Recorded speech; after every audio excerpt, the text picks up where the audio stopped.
श्रीराम जय जय राम। श्रीराम जय राम। श्रीराम जय राम।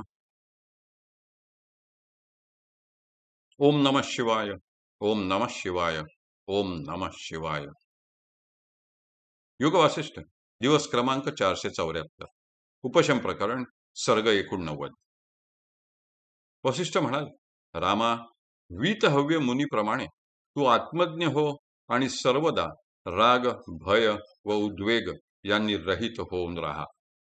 वीतहव्य मुनी शोकरहित होऊन मोठ्या आनंदाने 30 सहस्त्र वर्षे जसा विहार करीत राहिला तसा तूही विहार कर। हे राजपुत्रा, दुसरेही महाबुद्धिमान मुनी ज्ञेय ब्रह्माला जाणून आपल्या राष्ट्रात जसे राहिले तसा तूही ज्ञानी होऊन आपल्या राष्ट्रात राहा। हे महापराक्रमी रामा, आत्मा सर्वव्यापी असूनही सुख व दुःख यांच्या संबंधाने तेव्हाही सुखी वा दुःखी होत नाही। असे असता तू वृथा शोक का करतोस? या भूमीवर पुष्कळ ज्ञानीजन विहार करीत असतात, पण त्यातील कोणीही तुझ्याप्रमाणे दुःखाच्या अधीन होत नाही। तू स्वरूपी स्थित हो, मनापासून विषयांचा त्याग कर, सम हो व सुखी हो, कारण तू सर्वव्यापी आत्माच आहेस। तुला पुनर्जन्म नाही। सिंह जसे मोरांच्या अधीन होऊन राहत नाहीत, त्याप्रमाणे तुझ्यासारखे जीवन मुक्त हर्ष व शोक या विकारांच्या अधीन होत नाहीत। राम म्हणाला, भगवन, शरदकाली जसा एकाएकी मेघ उठावा तसा याच प्रसंगाने माझ्या मनात संशय उत्पन्न झाला आहे। अहो आत्मज्ञानी पुरुष श्रेष्ठा, जीवनमुक्तांच्या शरीरामध्ये येथे आकाशातून गमन करणे इत्यादी शक्ती कशा दिसत नाहीत?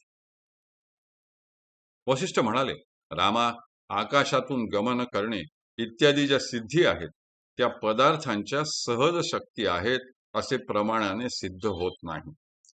तर आकाशगमनादी सर्व क्रियाजाल हे वास्तू स्वभाव आहे, म्हणजे निरनिराळ्या योनीत उत्पन्न झालेल्या देहांचा तो स्वभाव आहे। त्यामुळेच मशकादी क्षुद्र देहांमध्येही आकाशगमनादी क्रिया दिसतात, पण आत्मवेत्यांना त्यांची आकांक्षाच नसते।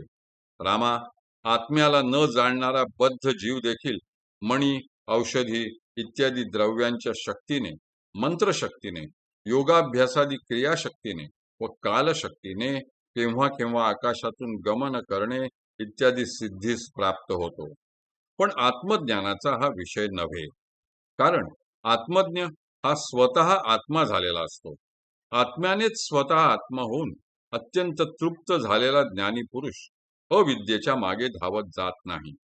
जेवढे म्हणून जगातील भाव आहेत तेवढे सर्व अविद्यामय आहेत असे ज्ञानी पुरुष जाणून असतात। तेव्हा ज्याने अविद्येचा त्याग केला आहे असा ज्ञानी पुरुष त्या पदार्थांमध्ये आसक्त कसा होईल? जे अविद्येलाही योगाभ्यासादी हजारो श्रम करून सुखाचे साधन बनवितात ते खरोखर अविद्वानच होत, पण आत्मज्ञ पुरुष तसे अविद्येसाठी श्रम करणारे नसतात।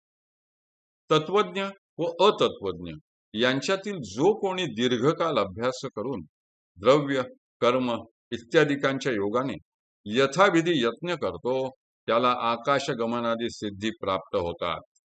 पण आत्मज्ञ या सर्व लोकांतील सर्व पदार्थांहून निराळा व निष्काम असतो। तो आत्म्यामध्येच संतुष्ट असतो व त्यामुळे तो यातील काही करत नाही व कशाची इच्छाही धरीत नाही। त्याला आकाशगमनाचा काही उपयोग नसतो, त्याला सिद्धींचे काही प्रयोजन नसते व क्षुद्र भोगांचेही काही काम नसते। त्याला सर्वांचे अधिपत्य, निग्रह, अनुग्रह, सामर्थ्य यांची इच्छा नसते। आपण सर्वांपेक्षा उत्तम आहोत असे सर्व लोकांमध्ये व्यक्त करण्याचे त्याला काही कारणही नसते। आशा, मरण व जीवित यांच्या योगानेही त्याला काही साधावयाचे नसते। विद्वान पुरुष नित्य तृप्त असतो, त्याचे चित्त अगदी शांत असते, त्याच्या अंतःकरणात अनुराग नसतो व तो वासना रहित असतो। सारांश म्हणजे तत्वज्ञ पुरुष आकाशाप्रमाणे निर्विकार रूपाने स्वरूपात प्रतिष्ठित होतो. अकस्मात प्राप्त झालेल्या सुखाने व दुःखानेही तो आपली स्वाभाविक वृत्ती हळू देत नाही. जीवन व मरण यातील कशातही तो आसक्ती ठेवित नाही.